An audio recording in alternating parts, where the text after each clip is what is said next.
This is A&P Live Studio. I am your host. I'm a registered nurse and an anatomy and physiology instructor for advanced healthcare pros. And in my work, I've seen firsthand how our increasingly digital world is impacting our health. So today, we're going to explore the fascinating neurobiology behind a condition that's really become a major public health concern: digital addiction. So let's start with a patient. Let's meet Kenji. He's a 19-year-old university student, and he's really struggling. His grades are slipping, he started pulling away from his friends, and he feels like he just can't escape his phone. And his words here are so telling. It's like my brain has a mind of its own. Kenji's story is the perfect entry point for what we're going to explore today. So what exactly is digital addiction? Well, formally, it's a serious dependence on digital media, where that use becomes impulsive, compulsive, and starts to cause real damage to a person's life. And I want to be clear, this isn't about willpower. It's a behavioral dependency that's rooted deep in our brain's chemistry, and it shares a lot of similarities with substance addiction. Okay, so to really get how digital addiction can hijack the brain, we first have to understand how a healthy brain is supposed to work. Think of it as this beautifully balanced system, one that's constantly managing our desires on one hand and our self-control on the other. Let's take a look at the key players in this system. I want you to imagine your brain has two main systems working together: an engine and a set of brakes. The engine, we can call that the bottom-up system. This is our primitive, powerful drive for rewards. It's fueled by dopamine, and it's what pushes us to seek out things that feel good. Now, the brakes, that's our top-down system. This is our prefrontal cortex, which helps us make smart decisions and control those impulses. In a healthy brain, the brakes always keep that powerful engine in check. But with digital addiction, this delicate balance gets completely thrown off. It's like the engine goes into overdrive, and the brakes, well, the brakes just fail. So now let's zoom in and see what's really happening at the molecular level in Kenji's brain. This table really shows the core conflict, the battle happening inside the brain. Digital platforms are masterfully designed to constantly stimulate our brain's reward system, that bottom-up engine, making it hyper-responsive to things like notifications and likes. At the same time, this constant flood of information just wears out our brain's executive functions, weakening our impulse control. It's a perfect storm. The engine is redlining, and the brakes have given out. So how do these platforms get us so hooked? Well, they use a really powerful psychological tool called variable ratio reinforcement. It's the exact same principle that makes slot machines in a casino so incredibly addictive. You pull the lever, and you just never know when you're going to get a reward. Is the next scroll going to be a funny video, a like on your photo, an interesting article? That unpredictability keeps us scrolling, always chasing that next little hit of dopamine. This really lays out the path from just casual use to full-blown compulsion. It starts with those unpredictable rewards that hook us in. Then, our brain, trying to protect itself from this constant overstimulation, adapts. It actually reduces the number of its own dopamine receptors. This directly leads to tolerance, where suddenly we need more and more screen time just to get the same feeling. Eventually, everyday pleasures just don't feel as rewarding, and we start using our devices not for pleasure, but just to avoid the discomfort of being offline. And here we see the direct result of that process. A healthy brain has a high density of dopamine receptors, which makes it really sensitive to natural rewards, like spending time with friends or enjoying a good meal. But in an addicted brain, there are far fewer of these receptors. This is the molecular reason why people like Kenji experience anxiety and lose interest in their hobbies. Their brain's variability to feel pleasure from everyday life has been physically diminished.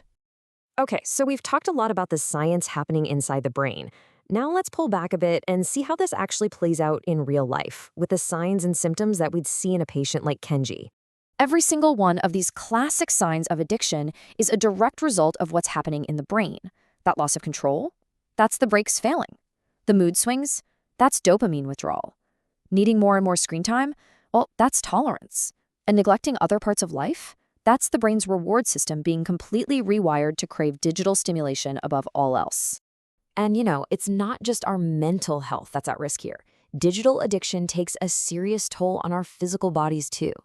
As Dr. Gregory Hahn from Johns Hopkins points out, the constant strain of looking down at our devices can lead to something called text neck, causing chronic pain and, over time, even irreversible spinal damage. What's really concerning is that digital addiction rarely travels alone. It often goes hand in hand with other serious mental health issues. Young people with digital addiction are more than twice as likely to experience severe stress and anxiety, and a staggering 2.6 times more likely to have suicidal tendencies. These aren't just numbers, they're an alarm bell, highlighting just how serious this condition is. So with such serious consequences, how do we as clinicians diagnose and treat digital addiction? Let's take a look at the clinical approach. Right now, there's no blood test or brain scan for digital addiction. Diagnosis is clinical, meaning it's based on looking at a person's pattern of behavior over time. If their digital habits are causing major problems in their life, like with Kenji's grades and his social life, for a year or more, that's a huge red flag. The criteria we use are actually very similar to those for substance use disorders.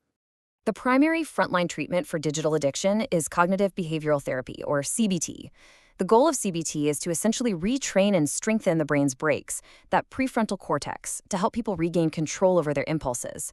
Medication can also be helpful, but it's usually an adjunct therapy, used to treat related conditions like depression or ADHD. Some medications like bupropion can help reduce cravings by directly targeting the brain's dopamine pathways. Finally, let's zoom out one last time and look at who might be most at risk for digital addiction and how it really affects the entire body. It turns out that genetics can absolutely play a role here. Some people are born with a variation in a gene that affects their dopamine receptors. This can mean they have fewer of them to start with, which might make them feel less rewarded by everyday pleasures. This can lead them to seek out more intense stimulation, which, in turn, can make them more vulnerable to all kinds of addiction. As you can see, digital addiction is truly a whole-bodied problem. It starts in the nervous system, sure, but the effects ripple outward.